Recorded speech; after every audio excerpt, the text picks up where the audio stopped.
پیش ہے ہندی زبان میں اپڈیٹ۔ 23 مارچ 1940 کو لاہور میں پارت کیا گیا پرستاؤ کشمیر سوتنترتا آندولن کے پیچھے مکھ پریرک شکتی ہے۔ کشمیری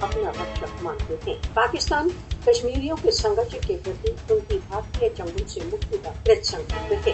کشمیریوں کا سوتنترتا سنگھرش پاکستان آندولن کی ہی شرنکھلا ہے۔